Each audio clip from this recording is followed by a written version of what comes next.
the way you stabilise and then move to zero. And I think everyone's talked about the curve up, and everyone talks about the stabilisation.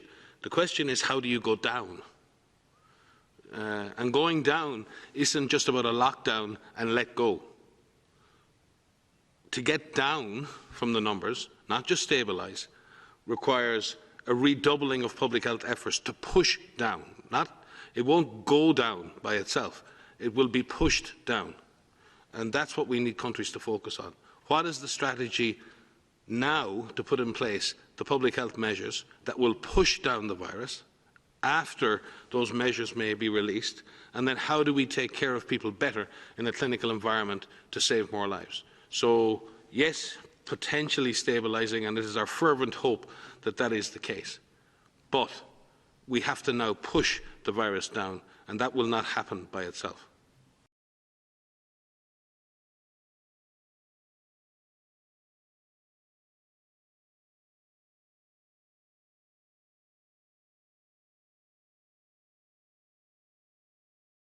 We need to focus on what must be done now to get us out of this. And there is this, I understand completely the desire to want to know when we will reach the peak and when we will start seeing that decline. But that will not happen on its own. These physical distancing measures, these stay-at-home measures, have bought us a little bit of time, a little window of time. And that short window has to be used appropriately so that we get systems in place to look for this virus aggressively through testing, through isolation, through finding contacts, through quarantining those contacts.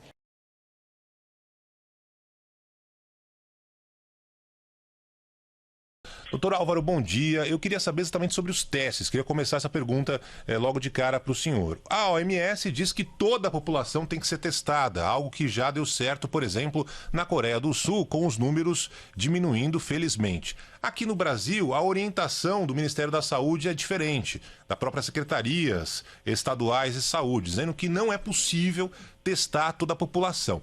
Afinal de contas, é possível testar todo mundo? Não é possível testar todo mundo? Só casos graves ou pessoas que têm alguns sintomas específicos? E que medida isso de fato poderia contribuir para diminuir o avanço da doença? Bom dia, doutor Álvaro. Bom dia a todos aí, obrigado pelo convite. É uma pergunta bastante difícil de a gente responder, né? Porque o que acontece? A gente está no momento da epidemia no Brasil, todo mundo tem falado da curva na fase de ascensão e a gente tem muitos casos e vamos ter muitos casos daqui para frente. Só que esse teste que é feito é um teste que demanda uma estrutura laboratorial, de segurança, até para quem está fazendo o teste, e o volume de amostras que vem chegando dos laboratórios de referência em São Paulo e no Brasil, que são a referência para fazer o teste do novo coronavírus, é um volume que excede a capacidade de processamento dessas amostras.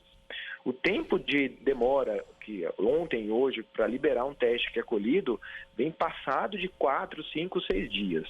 Então, olha só, a gente tem uma epidemia ascendendo e uma estrutura laboratorial que não comporta a realização de muitos testes. Mas mesmo aquele teste rápido, perdão por interromper, doutor Álvaro, aqueles testes rápidos da Coreia do Sul, para ali o carro, como se fosse lava rápido, ver a temperatura interna, esse tipo de teste? Então, o momento da discussão é se a gente tem condição, a gente não tem esse teste aqui no Brasil por enquanto ainda, essa tecnologia vai ter que ser transferida, já está sendo negociado isso, mas a gente não tem nenhuma condição de, no momento, a nossa rede de saúde, nessa fase de ascensão, levando em consideração que outros países fizeram, a gente priorizar o que é mais importante. Claro que ontem a OMS falou de testar, mas em contrapartida, eles pontuaram que cada país consiga entender o que consegue fazer para conter a epidemia. Às vezes é muito mais importante medidas restritivas, já que algumas informações vêm aparecendo, como, por exemplo, a transmissão em pacientes assintomáticos. Imagina,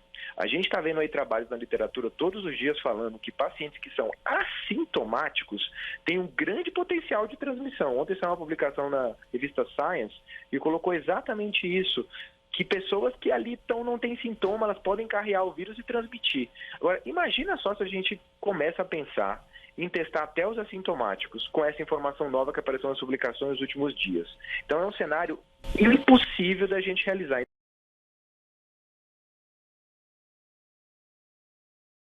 Boa noite, pessoal. Aqui é o Ricardo Ariel Zimmermann, sou médico infectologista.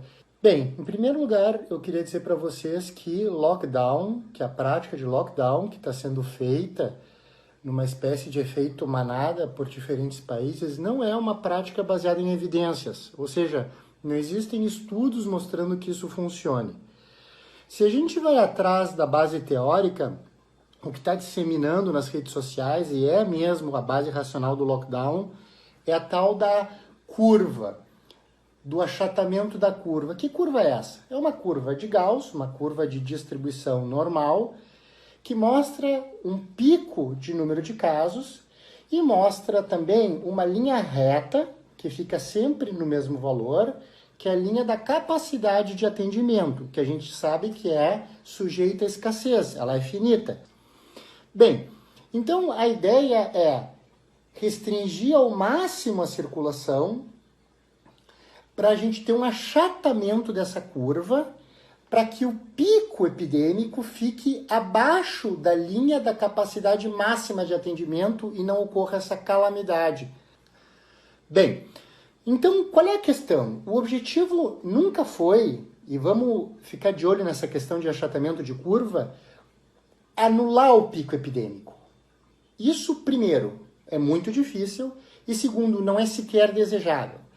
Porque se a gente baixa demais o pico epidêmico e não tem pico epidêmico, o que vai acontecer é que as pessoas, quando voltarem a se expor ao vírus, vão de novo se infectar todas juntas e a gente só vai empurrar o pico epidêmico para o futuro.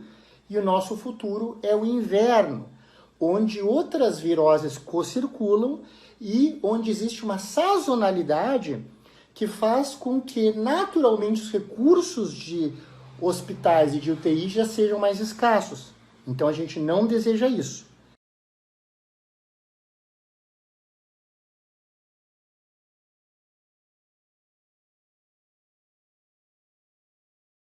We need to focus on what must be done now to get us out of this.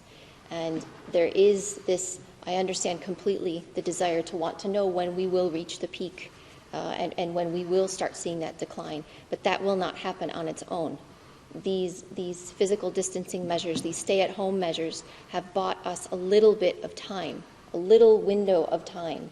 And that short window has to be used appropriately so that we get systems in place to look for this virus aggressively through testing, through isolation, through finding contacts, through quarantining those contacts.